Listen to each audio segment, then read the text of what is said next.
आज हम protective device fuse, MCB, MCCB, ELCB के बारे में अध्ययन करते हैं। फ्यूज जो है परिपथ का वो कमजोर स्थान है जो सामान्य से अधिक धारा आ जाने पर परिपथ को तोड़ देता है। यहाँ हम देखते हैं कि इसमें है ना बहुत बारीक तार लगा देते हैं हम। कमजोर स्थान है परिपथ का वो कमजोर स्थान है, इस जगह हम जो है बहुत बारीक जो है वायर लगा देते हैं। इसको हम रीवायरेबल फ्यूज बोलते हैं। तो रीवायरेबल फ्यूज में तार कितना पतला है, कितना लंबा है, तो लंबाई के अनुसार उसका रेजिस्टेंस बदल जाता है। उसके कारण उसके करंट फ्यूज के उड़ने की या मेल्टिंग पॉइंट उसका या उसका रेजिस्टेंस बदल जाता है, इसलिए फ्यूज की वैल्यू बदलती है। तो रीवायरेबल फ्यूज की बजाय हम जो है कार्ट्रिज फ्यूज प्रयोग करते हैं। तो कार्ट्रिज फ्यूज में पहले से ही निर्धारित साइज का तार लगाया होता है। जैसे यहाँ हम देख सकते हैं ये 6 एम्पियर का फ्यूज है, 25 एम्पियर का फ्यूज है, 2 एम्पियर का फ्यूज है, 2 एम्पियर का फ्यूज है, ये 10 एम्पियर का फ्यूज है, ये 56 एम्पियर का फ्यूज है, ये जो है 160 एम्पियर का फ्यूज है, ये 63 एम्पियर का फ्यूज है। तो ये जो है आपके कार्ट्रिज फ्यूज कहलाते हैं। ये आपके कार्ट्रिज फ्यूज, ये भी कार्ट्रिज फ्यूज है। इनको हम ग्लास फ्यूज कहते हैं। जैसे ये जो आप देख रहे हैं फास्ट फ्यूज है, 250 मिली एम्पियर का फास्ट फ्यूज है। ये जो है 1 एम्पियर का फ्यूज है, पर इस पर टी लिखा हुआ है।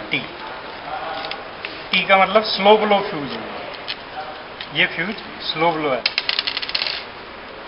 जबकि यहाँ पर ये जो 1 एम्पियर का फ्यूज है ये फास्ट फ्यूज है। फास्ट और स्लो ब्लो के फ्यूज में हम अंतर देख सकते हैं कि इसमें इस तरह से हम देखते हैं कि ये जो है फ्यूज वो स्लो ब्लो का है और ये फास्ट ब्लो का फ्यूज है। फास्ट ब्लो और स्लो ब्लो के फ्यूज में अंतर एक छोटा फ्यूज है। ये स्लो ब्लो फ्यूज है और ये फास्ट ब्लो फ्यूज है। ये जो फ्यूज है इसकी साइज 5 mm बाई 20 mm है।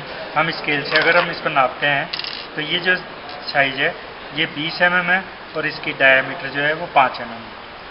जबकि ये बड़ा जो फ्यूज है ग्लास फ्यूज, इसकी लंबाई जो है वो 32 mm है और मोटाई इसकी 6 mm है। तो ये जो कार्ट्रिज फ्यूज होते हैं इनमें आग लगने की संभावना नहीं रहती, क्योंकि ये सब कुछ एनक्लोजर के अंदर ही रहता है। इसलिए जो है फ्यूज जब उड़ जाता है, ब्लो हो जाता है, तो उसके पश्चात जो है यहाँ हम देखते हैं कि इस जगह एक इंडिकेटर लगा हुआ है। ये इंडिकेटर यहाँ नहीं है, तो ये फ्यूज तो ख़राब हो चुका और ये फ्यूज अभी सही है। इसी तरीके से यहाँ हम फ्यूज में देखते हैं कि यहाँ एक लाल रंग का मोती लगा हुआ है।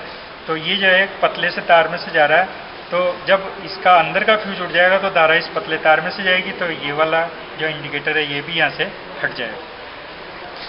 तो ये इंडिकेटर जो है वो हमारे को फ्यूज के बाहर, किटकेट फ्यूज के बाहर से हमारे को दिखाई दे जाता है।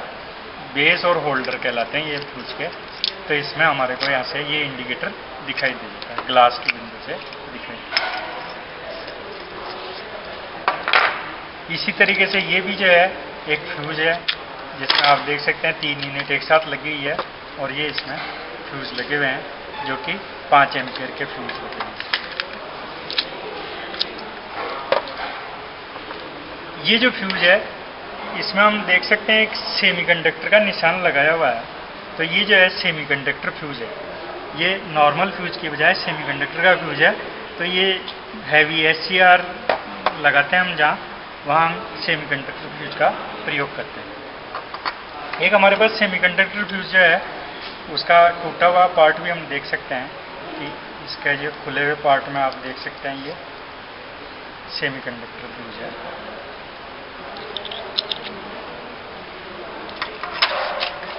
फ्यूज के पश्चात जो है एमसीबी। एमसीबी जो है ना वो रंग के अनुसार आप देख सकते हैं, नीले रंग की है, हरे रंग की है, काले रंग की है, लाल रंग की है। तो ये जो एमसीबी है इसका नाम मिनिएचर सर्किट ब्रेकर है। लाल रंग की एमसीबी जो है, एमसीबी नहीं होकर केवल आइसोलेटर है, ये केवल ऑन ऑफ करने के ही काम में आती है, इसमें ओवरलोड और शॉर्ट सर्किट प्रोटेक्शन की व्यवस्था नहीं है। काले रंग की एमसीबी जो है, जिसकी नॉब काले रंग की है, वो डीसी पर प्रयोग की जाती है। हरे रंग की नॉब जिस एमसीबी में होती है वो लाइट और हीटिंग इक्विपमेंट में प्रयोग की जाती है। और नीले रंग की एमसीबी जो है वो इंडक्टिव और मोटर लोड में प्रयोग की जाती है। अगर एमसीबी कलर के अनुसार नहीं ली जाती तो उन पर जो है ABCD मार्किंग की होती है। तो A मार्किंग की एमसीबी की बजाय B मार्किंग की जो एमसीबी है वो लाइट और हीटिंग के लिए प्रयोग की जाती है। C लिखे हुए एमसीबी जो है इंडक्टर और मोटर के लिए प्रयोग की जाती है। और जिस एमसीबी के ऊपर D लिखा हुआ रहता है वो हैवी इनरश करंट, जिसमें 10 से 12 गुना ज़्यादा करंट जा सकता है स्टार्टिंग में, जैसे ट्रांसफार्मर और एक्सरे मशीन में, वह हम टाइप डी की प्रयोग करेंगे। और डीसी की जो एमसीबी है वो डीसी पर प्रयोग करेंगे। हमारी जो एमसीबी है वो एसी पर प्रयोग, स्विच और ज़्यादातर एसी पर प्रयोग होते हैं। और एसी पर क्योंकि साइन वेव पे 0 आ जाता है और 0 आने पर आर्किंग तुरंत बंद हो जाती है, जबकि डीसी में आर्किंग बंद नहीं होती। यहाँ हम देख सकते हैं कि इस एमसीबी पर सी लिखा हुआ है।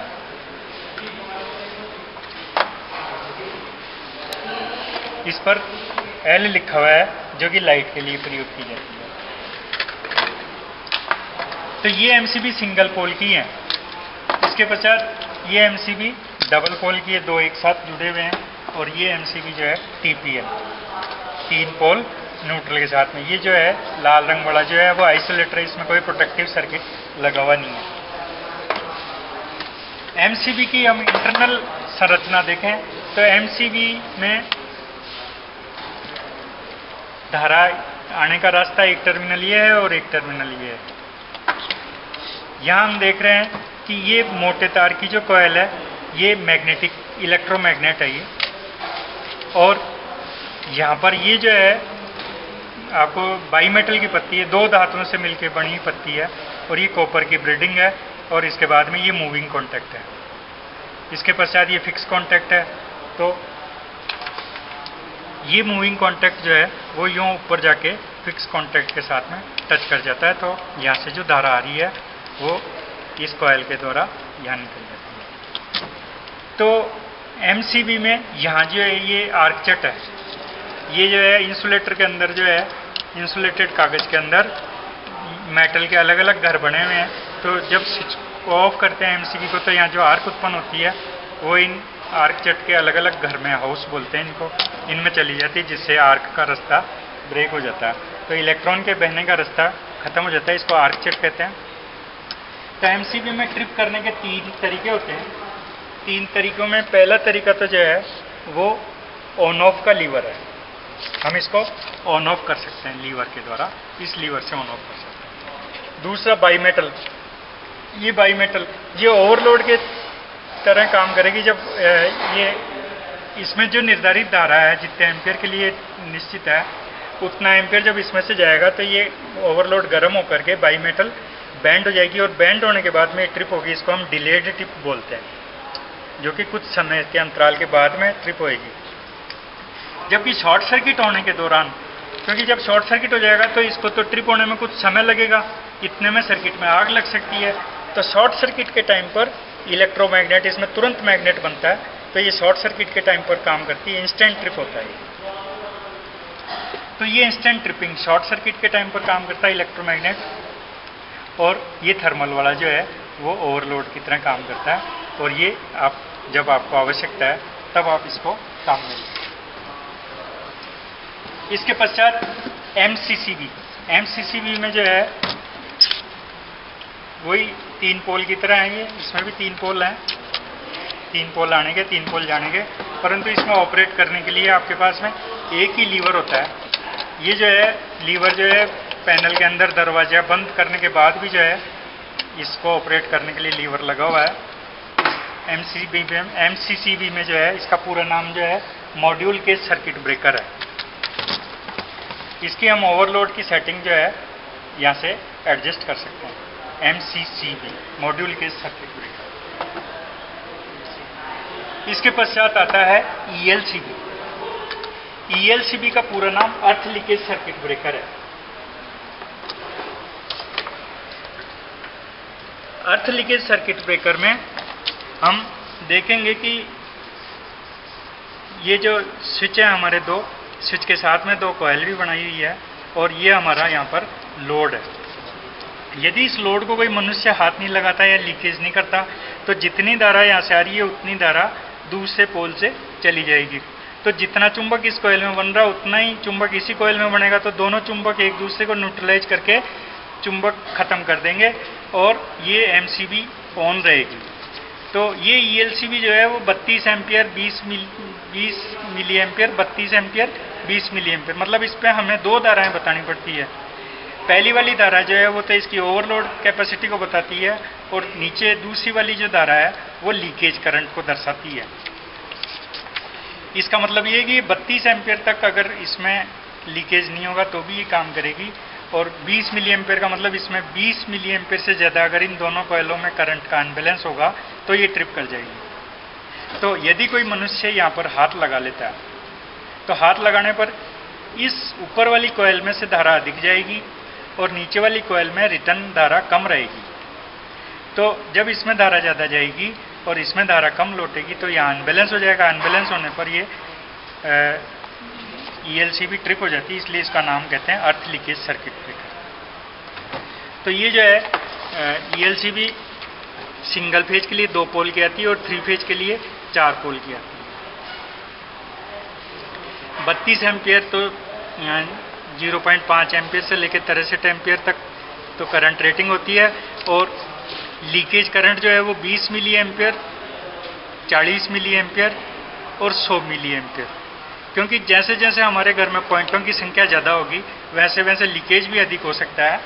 तो हमारी ईएलसीबी जो है कभी ऑन ही नहीं रह सकती, तो अधिक लीकेज करंट जहाँ होगा वहाँ हम 40 मिली एम्पियर या 100 मिली एम्पियर की ईएलसीबी को प्रयोग करेंगे।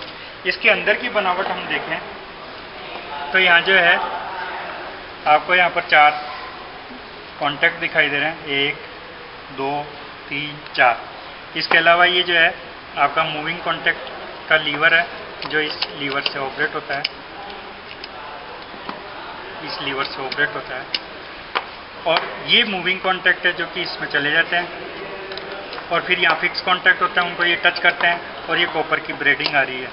तो ये जो है आपको कॉयल जो है दिखाई गई है 3 फेज और न्यूट्रल के लिए, इसमें 4 कॉयलें हैं। जब तक करंट जो है इन कॉयलों में से आपस में आता जाता रहेगा तब तक इनका चुंबकीय गुण जो है वो बैलेंस रहेगा, परंतु जब भी कभी लीकेज हो जाएगा तो उस वक्त जो है इसमें चुंबक बनेगा और वो चुंबक इस कॉयल में आ जाएगा और वो इस ट्रिपिंग सर्किट को ट्रिप कर देगा।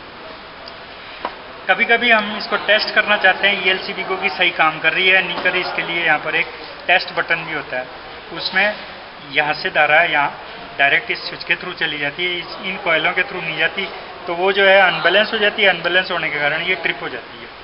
तो ये ईएलसीबी है, इसको हमें घर पे लगाना चाहिए, इससे मनुष्य की सुरक्षा रहती है, वो बिजली के झटके से बच सकता है। तो इस तरह से हमने जो है प्रोटेक्टिव सर्किट के बारे में अध्ययन किया।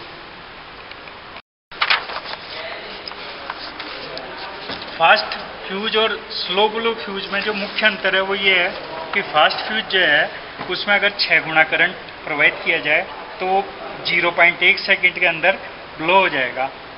फास्ट फ्यूज को हम केवल 30% तक की ओवरलोड कर सकते हैं। जैसे हमारे पास 10 एम्पेयर का अगर कोई फ्यूज है तो उसमें हम 13 एम्पेयर तक की धारा 4 सेकंड के लिए प्रवाहित कर सकते हैं। स्लो ब्लो फ्यूज है, ये जो है इंडक्टिव लोड के लिए प्रयोग किए जाते हैं। इसमें हम 10 गुना तक करंट प्रवाहित कर सकते हैं और 10 गुना करंट प्रवाहित करने पर ये 0.1 सेकंड के अंदर ब्लो हो जाएगा। इस स्लो ब्लो फ्यूज को हम 4 गुना तक ओवरलोड कर सकते हैं, 400%, यानी 10 एम्पियर का अगर कोई फ्यूज है तो उसमें हम 40 एम्पियर तक की धारा 4 सेकंड तक के लिए प्रवाहित कर सकते हैं।